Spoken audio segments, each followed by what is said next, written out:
क्या आप अपनी आदतों से परेशान हैं, बुरी आदतों को छोड़ नहीं पाते और नई अच्छी आदतों को शुरू कर नहीं पाते, और अगर शुरू कर भी दी तो उन आदतों पर टिक नहीं पाते? अगर ऐसा है तो ये वीडियो आपके लिए है। Hello guys, my name is Hitesh और आप देख रहे हैं लाइफ सीक्रेट चैनल। दोस्तों, लास्ट वीडियो में हमने डिस्कस किया था कि हम अपनी आदतों को कैसे ईजी बना सकते हैं। अगर आपने वो वीडियो अभी तक नहीं देखा है तो पहले वो वीडियो देख लीजिए, उसका लिंक आपको आई बटन में मिल जाएगा। दोस्तों, ये सारी बातें मैं आपको जेम्स क्लियर की बुक एटॉमिक हैबिट से बता रहा हूँ। ये बुक हैबिट के ऊपर सबसे प्रैक्टिकल बुक है। अगर आप इस बुक को ख़रीदना चाहते हैं तो लिंक डिस्क्रिप्शन में है। दोस्तों, आज के वीडियो में हम डिस्कस करने वाले हैं कि हम अपनी आदतों को कैसे सेटिस्फाइंग बनाएं, क्योंकि हम उन्हीं आदतों को रिपीट करते हैं जिस काम को करने के बाद का एक्सपीरियंस हमारे लिए सेटिस्फाइंग होता है, जिस काम को करने के बाद हमें अच्छा फील होता है। जैसे हैंड वॉश करने के बाद, हाथ धोने के बाद उसकी जो महक होती है, उसकी जो फ्रेगनेंस होती है हैंड वॉश या सोप की, वो हमारे लिए एक रिवॉर्ड का काम करता है, इसीलिए हम हैंड वॉश रिपीटेडली करते हैं। उसी तरह दूसरा एग्जाम्पल है, जब हम च्युइंगम खाते हैं तो च्युइंगम खाने के बाद हमें एक फ्रेशनेस की फीलिंग मिलती है। जब 1800 के दशक में च्युइंगम बना करती थी तो वो विदाउट फ्लेवर हुआ करती थी, लेकिन रिगलीस ने 1891 में 1891 में फ्लेवर्ड च्युइंगम बनाना शुरू किया, जिससे उनकी च्युइंगम की सेल अचानक बहुत बढ़ गई। इसी स्ट्रैटेजी का यूज़ सारे कंज्यूमर प्रोडक्ट्स कंपनीज यूज़ करती हैं, चाहे वो आपका टूथपेस्ट हो या एनी अदर थिंग। वो कस्टमर के एक्सपीरियंस को ज़्यादा से ज़्यादा प्लेजरेबल बनाना चाहती है, जिससे कस्टमर उन चीज़ों का, उन प्रोडक्ट्स का यूज़ बार बार करें।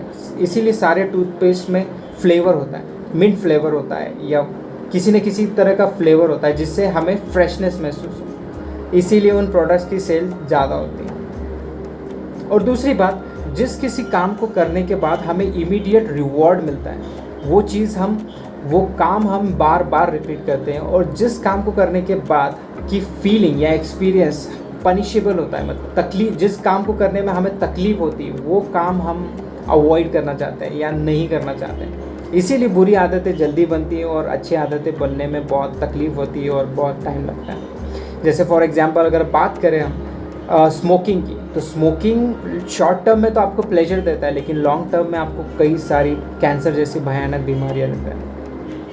स्मोकिंग करने के तुरंत बाद आपको रिलीफ मिलता है, आपका स्ट्रेस कम हो जाता है, लेकिन लॉन्ग टर्म में आपको ये तकलीफ देता है। उसी तरह ओवर ईटिंग भी एक प्रॉब्लम है। जब आप अननेसेसरी खाते हैं तो शॉर्ट टर्म के लिए तो वो आपकी भूख मिटा देता है या आपको प्लेजर देता है, लेकिन लॉन्ग टर्म में ओबेसिटी और मोटापे के साथ कई सारी बीमारियां देता है। उसके ऑपोजिट जो अच्छी आदतें होती है, वो काम आपको शॉर्ट टर्म में तो तकलीफ देते हैं, लेकिन लॉन्ग टर्म में आपको उसका बहुत ज़्यादा फ़ायदा होता है। जैसे अगर आप वेट लूज़ करना चाहते हैं तो वेट लूज़ करने के लिए आपको रेगुलर जिम जाना होगा और डाइट फॉलो करनी होगी, जिसमें आपको तकलीफ़ तो होगी, शॉर्ट टर्म में आपको तकलीफ़ होगी, लेकिन लॉन्ग टर्म में आपको उसका बेनिफिट मिलेगा, आपका वेट लूज़ होगा और आपको कई सारे हेल्थ बेनिफिट्स होंगे।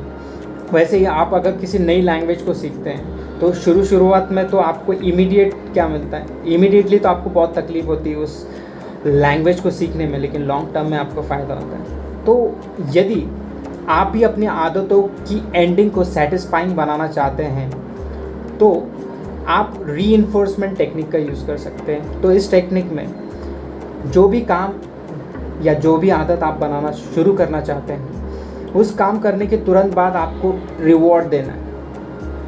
जैसे अगर आप अननेसेसरी खर्चे कम करना चाहते हैं तो आप एक नया सेविंग अकाउंट खोलें, जिसमें जब भी आप अननेसेसरी खर्चा करने जाएं तो उतना पैसा आप उस अकाउंट में ट्रांसफ़र कर दें। जैसे आप अगर नेटफ्लिक्स का सब्सक्रिप्शन करना चाहते हैं तो आप उतने पैसे आप उस अकाउंट में डाल दीजिए, जिससे आपको एक सेटिस्फैक्शन की फीलिंग मिलेगी। जब उतना पैसा आपके नए सेविंग अकाउंट्स में क्रेडिट होगा तो वो आपके लिए एक रिवॉर्ड का काम करेगा और आप उस काम को दोबारा करना चाहेंगे। जब भी हम किसी काम में प्रोग्रेस को देखते हैं, जब भी किसी काम में हम प्रोग्रेस करते हैं तो उस काम से हमें बहुत खुशी मिलती है और हमको बहुत अच्छी फीलिंग महसूस होती है। और उस काम को हम बार बार करना चाहते हैं। तो इसी चीज़ को करने के लिए हम हैबिट ट्रैकर का यूज़ कर सकते हैं। हैबिट ट्रैकर के लिए कई सारे मोबाइल ऐप्स अवेलेबल है। उसके अलावा आप कैलेंडर का भी यूज़ कर सकते हैं। जैसे आप उस हैबिट को करते हैं, जैसे आपने उस हैबिट को आज किया है, तो आप उस दिन क्रॉस का मार्क आप अपने कैलेंडर पर लगाएं। तो इस तरीके से जितने दिन आप उस काम को रिपीट करते हैं तो वो एक हैबिट स्ट्रीक बन जाएगी। जब आप अपनी हैबिट की प्रोग्रेस को विजुअली देखते हैं तो वो आपके लिए एक सेटिस्फैक्शन की फीलिंग होती है, वो एक रिवॉर्ड की तरह काम करता है।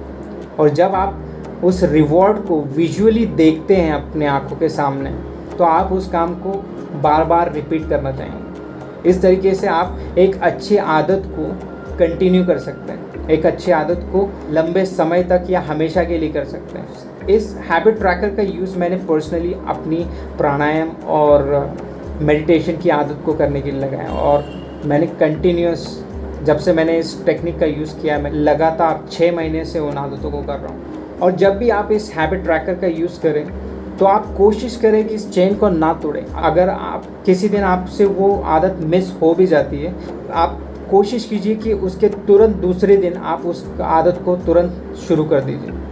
चाहे आपका मूड कैसा भी हो, चाहे आपका मूड अच्छा हो या बुरा हो, चाहे आपको उस काम करने के लिए ज़्यादा टाइम हो या ना हो, चाहे आप इंस्पायर्ड फील कर रहे हो या ना फील कर रहे, आपका काम है उस काम को करना, डेली करना, डेली शो अप करना। मुद्दा यहाँ पर शो अप करने का है, क्योंकि जब आप किसी काम को कंटिन्यूस ऑन डेली बेसिस करते हैं तो आप अपने आप को प्रूव करते हैं कि yes, this work is important for me, this task is important for me, this habit is important for me and I do it on daily basis. और जब आप इसे लगातार करते जाते हैं तो वो एक कंपाउंड इफेक्ट का काम करता है और आपको इसके ग्रेट रिजल्ट्स मिलते हैं।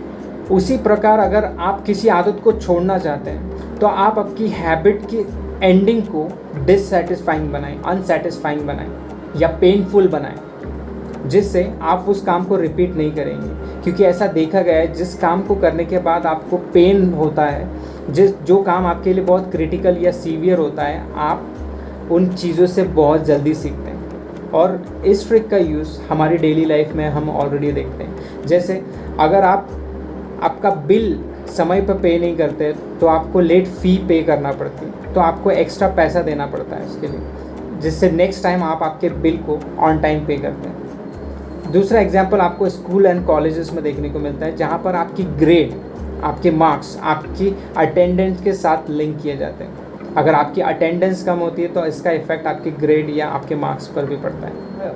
इस टेक्निक का यूज़ आप आपकी हैबिट, जो आदतें आप छोड़ना चाहते हैं, वहाँ पर आप इसका यूज़ कर सकते हैं। नेक्स्ट टेक्निक में आप एक अकाउंटेबिलिटी पार्टनर रख सकते हैं। ये आपका दोस्त हो सकता है, आपकी वाइफ हो सकती है, आपका हस्बैंड हो सकता है, या ऐसा कोई भी इंसान जिसके लिए आप जवाबदेह महसूस करें। आपने देखा होगा ऑफिस में आप जवाबदेह होते हैं आपके बॉस के लिए, आपको पूरी रिपोर्टिंग करना होती है कि आपने क्या क्या काम किया। जब आपके लिए एक अकाउंटेबिलिटी पार्टनर होता है तो आप उस काम को इम्पोर्टेंस देते हैं और आप उस काम को ज़रूर करते हैं।